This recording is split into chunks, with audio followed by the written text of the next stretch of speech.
Hello everyone, and welcome back to Meghan and Harry Tales. I'm your host, Adrian, and today we're diving into a story that's equal parts heartwarming, meaningful and symbolic of how far Prince Harry and Meghan Markle have come on their journey of love, friendship and purpose. This weekend, the Duke and Duchess of Sussex were spotted stepping out in New York City, not just for a quiet evening, but in the company of a very familiar face, global superstar Ed Sheeran. That's right, Meghan, Harry and Ed were seen leaving Soho House, the exclusive members-only club that holds a deeply personal significance for the couple. But this wasn't just any celebrity sighting, it was a full-circle moment, a meeting of old friends, united by shared values and a testament to the power of enduring connections. Let's set the scene. It was Sunday, October 12th. The streets of Soho were alive with their usual Manhattan buzz, and out walked Meghan Markle, radiant in a strapless dress, her hair elegantly pulled back into a low bun. She exuded that effortless sophistication we've come to know, graceful, poised and glowing. Beside her, Prince Harry looked sharp in a suit, but with his signature, relaxed touch, no tie. Just that confident simplicity he carries so well. And joining them was Ed Sheeran, casually dressed in a black t-shirt, looking every bit the down-to-earth artist he's known to be. For many onlookers, this outing may have seemed like just another celebrity dinner. But for those who followed the Sussex's journey, it meant something much deeper. You see, Soho House isn't just another fancy venue for Meghan and Harry. It's the place where their love story began.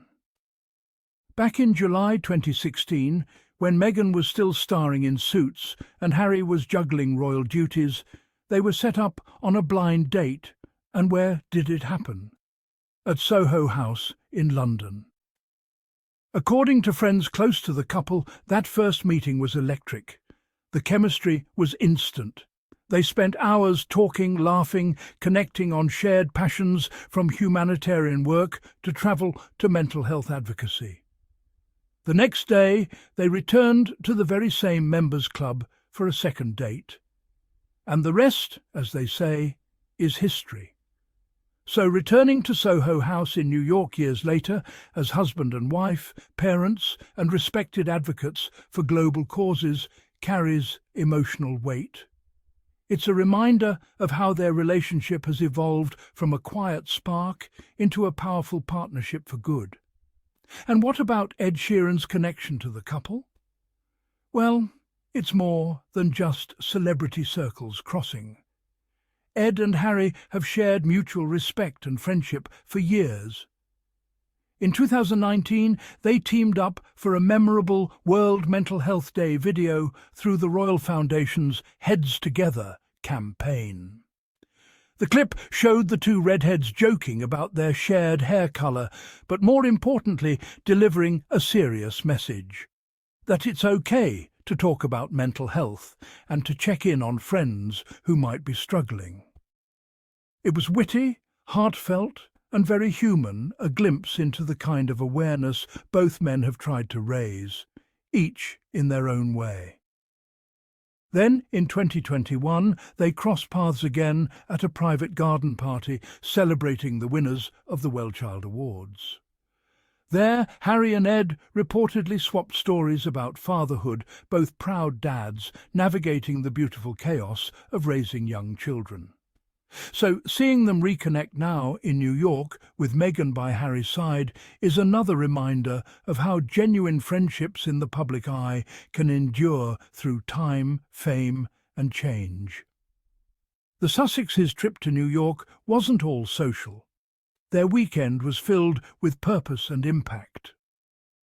On Friday, just days before their Soho House outing, Harry and Meghan had lunch with their dear friend Serena Williams, another powerful figure in their circle who's been part of their journey from the start. And that evening, They attended the Project Healthy Minds World Mental Health Day Festival, a cause deeply aligned with their values and their ongoing mission through the Archewell Foundation.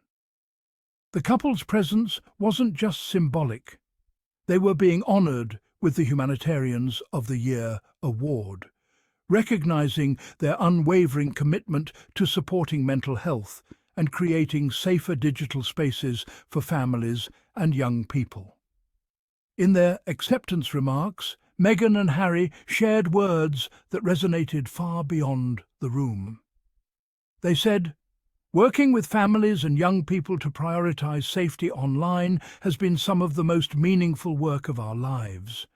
As parents ourselves, we've been moved to action by the power of their stories and are honoured to support them."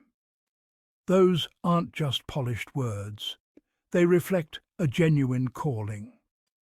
Through Archewell, Harry and Meghan have spent years amplifying the voices of families who've faced devastating losses due to online harm. Their creation of the Parents Network, a global support community for those who've lost children to digital bullying or toxic online culture, has changed lives. That initiative now spans the US, Canada, and the UK, offering not only compassion but practical solutions and advocacy for a safer internet. During the festival, Meghan and Harry revisited the Lost Screen Memorial, a haunting yet beautiful installation they helped unveil earlier this year. It's made up of 50 smartphones, each displaying the lock screen photo of a child whose life was tragically cut short due to online harm. Standing there, surrounded by parents and activists, Meghan shared a message that struck a chord across the world. She said, "No matter how polarised the world is, or what people may or may not agree on, one thing that we can all agree on is that our children should be safe. All of our children should be safe, and tonight these stories solidify that." It was a statement of empathy, strength, and shared humanity. And it reminded everyone that behind the headlines, behind the noise, Harry and Meghan's work is about people. So when we see them out with Ed Sheeran laughing, smiling, enjoying a night out, it's more than a celebrity sighting. It's a moment of balance.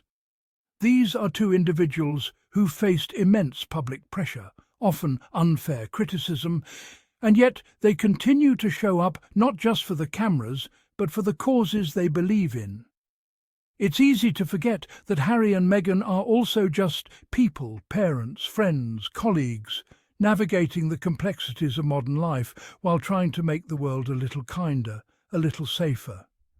Their friendship with Ed Sheeran, their connection with Serena Williams, their bond with changemakers like Deepak Chopra and Dr. Becky Kennedy, all of it points to something bigger, a community of individuals using their platforms for good. So, as Meghan and Harry enjoy their well-deserved evening at the place where their story began, surrounded by friends and allies, one thing becomes clear: their journey has come full circle. From that first date at Soho House, London, in 2016, to standing in New York today as global advocates for compassion, safety and mental health, their love story continues to evolve not just as a romance, but as a movement. And through it all, one truth remains. They may have left the royal palace behind, but they've built something far more powerful, a legacy rooted in purpose, integrity and love. I'm Adrian, and this is Meghan and Harry Tales. Don't forget to like, share and subscribe for more inspiring updates on the Duke and Duchess of Sussex. Until next time, stay kind, stay curious, and keep believing in the power of purpose.